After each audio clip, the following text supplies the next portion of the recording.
Bismillahirrahmanirrahim. Assalamualaikum warahmatullahi wabarakatuh.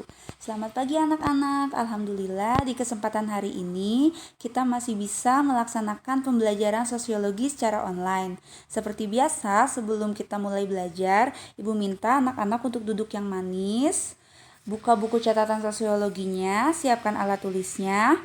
Tidak lupa kita berdoa terlebih dahulu ya. Mudah-mudahan apa yang akan kita pelajari hari ini bermanfaat untuk kehidupan kita sehari-hari. Amin. Alhamdulillah ya anak-anak, pada pertemuan hari ini kita masih bisa melanjutkan materi. Kita masih di materi bab 4 mengenai penelitian sosial. Di pertemuan hari ini kita akan membahas tentang data penelitian. Ibu minta anak-anak simak videonya sampai selesai ya. Ibu juga berharap anak-anak mencatat poin-poin penting yang kalian butuhkan untuk sumber belajar kalian.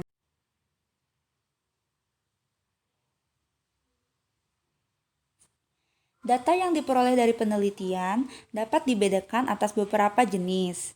Yang pertama, berdasarkan cara memperolehnya, terdapat dua jenis data, yaitu data primer yang diperoleh langsung dari sumber pertama, jadi seorang peneliti langsung mendatangi subjek penelitinya, dan yang kedua data sekunder, yaitu data yang diperoleh secara tidak langsung atau dari sumber lain. Misalnya seorang peneliti mencari data ke Badan Pusat Statistika atau BPS atau bisa juga ke instansi atau lembaga. Yang kedua, data penelitian bisa diperoleh berdasarkan sumbernya. Dibedakan lagi menjadi dua, yaitu data intern yang dikumpulkan seseorang untuk keperluan sendiri dan juga data ekstern yang dikumpulkan oleh orang atau badan lain untuk keperluan sendiri atau untuk dipergunakan pihak lain baik perorangan maupun kelompok. Kemudian ada berdasarkan sifatnya, dibedakan juga menjadi dua data, yaitu data kuantitatif yang berwujud angka dan juga data kualitatif yang berbentuk deskripsi. Selanjutnya kita akan bahas mengenai teknik pengumpulan data penelitian. Pengumpulan data dalam penelitian dapat dilakukan dengan beberapa metode sebagai berikut. Yang pertama adalah metode angket atau kuesioner. Metode angket atau kuesioner ialah pengumpulan data yang dilakukan dengan memberikan sejumlah pertanyaan yang harus dijawab oleh responden. Dalam memilih teknik pengumpulan data penelitian, tiap metodenya pasti memiliki kelebihan dan kelemahan. Adapun kelebihan dari teknik angket atau kuesioner ini yang pertama adalah dapat dibagikan secara serentak dalam waktu yang bersamaan. Kelebihan yang kedua ialah identitas responden terjamin. Kelebihan yang ketiga adalah peneliti tidak perlu bertemu langsung dengan responden karena bisa jadi angket itu disebarkan dalam bentuk Google Form. Dan kelebihan yang terakhir ialah hemat waktu karena lebih cepat untuk mengumpulkan datanya. Adapun kelemahan dalam teknik angket atau kuesioner ini yang pertama adalah kuesioner sering tidak kembali atau hilang. Jadi bisa jadi angket yang disebarkan kepada responden atau subjek penelitian itu tidak dikembalikan lagi kepada si peneliti. Kelemahan yang kedua adalah tidak dapat diandalkan kejujurannya. Kenapa? Karena bisa jadi responden atau subjek penelitian itu memilih jawaban dibagus-bagusin atau tidak sebenarnya. Jadi kurang diandalkan kejujurannya.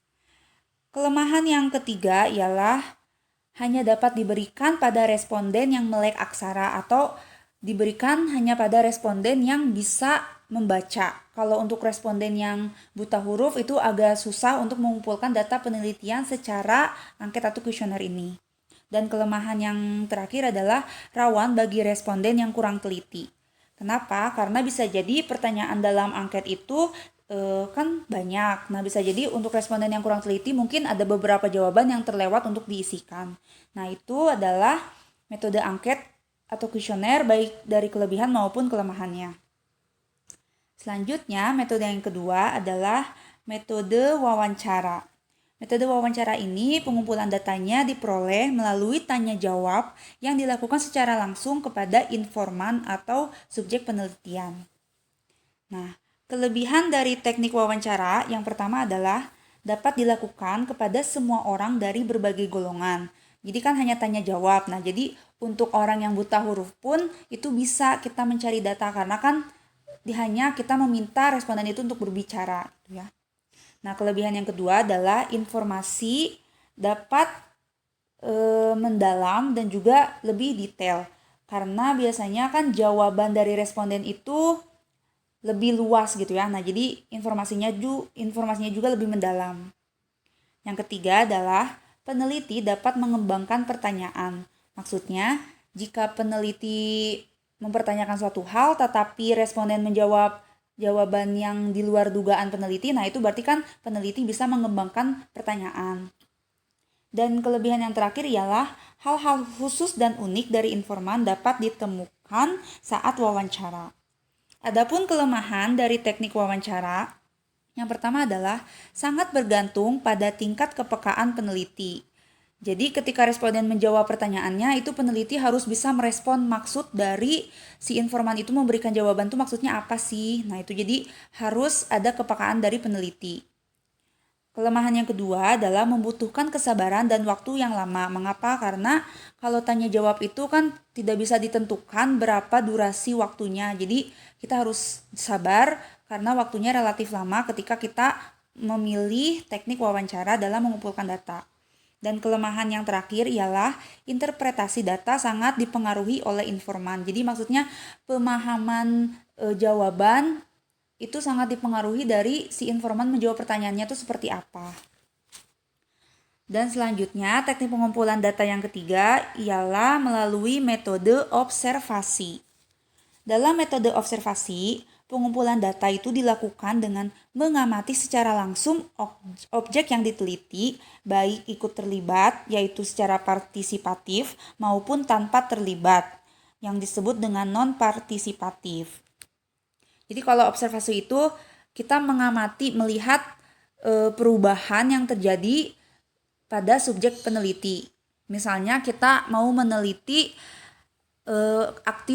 keaktifan siswa di kelas A misalnya. Nah itu kita sebagai seorang peneliti melihat proses belajar yang terjadi di kelas A itu bagaimana keaktifan siswanya. Jadi kita sangat melihat dan mengamati secara langsung objek yang diteliti. Ada beberapa kelebihan dan kelemahan tentunya. Yang pertama, kelebihan dari metode observasi adalah cocok untuk orang yang tidak terlalu sibuk karena tidak terikat waktu yang ketat. Kelebihan yang kedua, peneliti dapat mencatat secara bersamaan suatu kejadian. Jadi ketika ada perubahan dari objek yang diteliti, peneliti bisa langsung mencatat perubahan tersebut. Dan kelebihan yang ketiga adalah dapat melihat secara langsung kegiatan atau ritual masyarakat. Jadi kita benar-benar bisa melihat objek yang peneliti yang sedang dilihat itu benar-benar secara spontan. Jadi datanya itu bisa real gitu ya, bisa data asli gitu yang terlihat. Nah, adapun kelemahan dari metode observasi yang pertama adalah menimbulkan sikap dan perilaku berbeda dari kebiasaan informan yang merasa diamati. Contohnya misalnya tadi kita mau melihat keaktifan siswa di kelas A. Nah, itu karena siswanya itu sadar sedang diteliti, maka mungkin informannya itu berbeda gitu, berbeda kebiasaannya baik dari sikap maupun perilaku karena sadar sedang diteliti. Kelemahan yang kedua adalah terdapat beberapa hal yang sulit diamati karena bersifat pribadi dan rahasia. Jadi responden juga mungkin bisa menutup diri gitu ya karena merasa sedang diteliti. Jadi responden bisa menutup diri karena mungkin ada hal-hal yang bersifat pribadi dan rahasia gitu ya ketika peneliti ingin meneliti mereka. Dan kelemahan yang terakhir dari teknik observasi adalah kemungkinan terjadi hal-hal tidak terduga yang mengganggu proses observasi. Nah, demikian kita sudah membahas mengenai teknik pengumpulan data dan beberapa metode baik dari kelebihan maupun kelemahannya. Terakhir, dalam materi data penelitian, kita akan membahas mengenai pengolahan data. Nah, jadi data-data yang diperoleh dari lapangan diolah untuk mengetahui hasil penelitian. Pengolahan data-data tersebut harus melewati beberapa tahapan. Yang pertama adalah memeriksa kembali data yang diperoleh atau editing. Jadi misalnya seorang peneliti ini sudah menyebarkan angket atau sudah mewawancarai subjek penelitian. Nah, itu harus diperiksa kembali si data yang diperolehnya. Nah, itu disebut tahap editing. Tahapan yang kedua ialah memberi kode-kode pada jawaban di lembar kuesioner yang disebut dengan coding. Misalnya nih, seorang peneliti menyebarkan angket, terus misalnya angketnya tuh berupa pilihan ganda, misalnya sangat setuju, kurang setuju, atau biasa-biasa saja. Nah, itu harus diberi kode, misalkan kalau sangat setuju itu berarti diberi poin 3 misalnya, atau kurang setuju diberi poin 1 dan biasa-biasa saja diberi poin 2. Nah, itu merupakan tahapan coding atau memberi kode pada jawaban lembar di kuesioner. Tahapan yang ketiga adalah memasukkan data dalam tabel yang disebut dengan tabulating.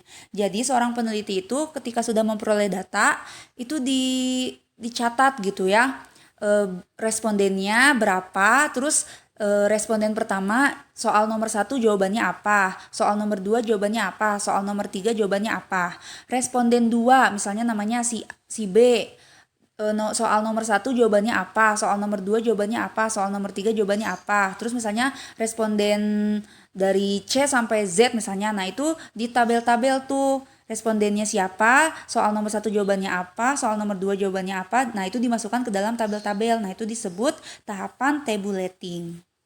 Tahapan yang ketiga adalah menganalisis data secara statistik. Nah, jadi setelah dimasukkan ke dalam tabel, biasanya dimasukin ke dalam tabel itu ke spreadsheet atau ke Microsoft Excel. Nah, itu nanti bisa datanya dianalisis dengan secara statistik, dicari median atau dicari mean atau dicari sum, pokoknya itu nanti si datanya diolah gitu ya, dianalisis secara statistik. Jadi nanti bisa berupa angka tuh, kan dicari median, mean, yang kayak gitu ya.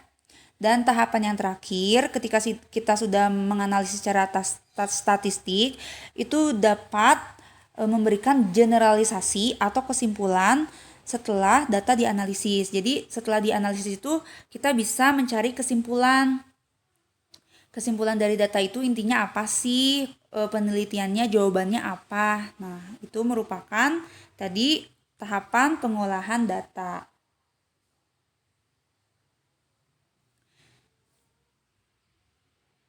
Nah, anak-anak, alhamdulillah kita sudah membahas mengenai data penelitian, baik itu dari jenisnya, dari teknik pengumpulan datanya, dan juga pengolahan data.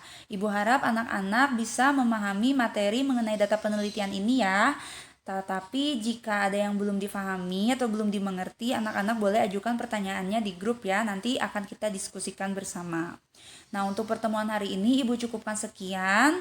Jangan lupa dibaca-baca lagi materi hari ini dan juga materi di pertemuan-pertemuan sebelumnya. Insya Allah di pertemuan selanjutnya kita masih membahas bab 4 penelitian sosial. Anak-anak tetap jaga kesehatan ya dan tetap semangat belajarnya. Terima kasih. Wassalamualaikum warahmatullahi wabarakatuh.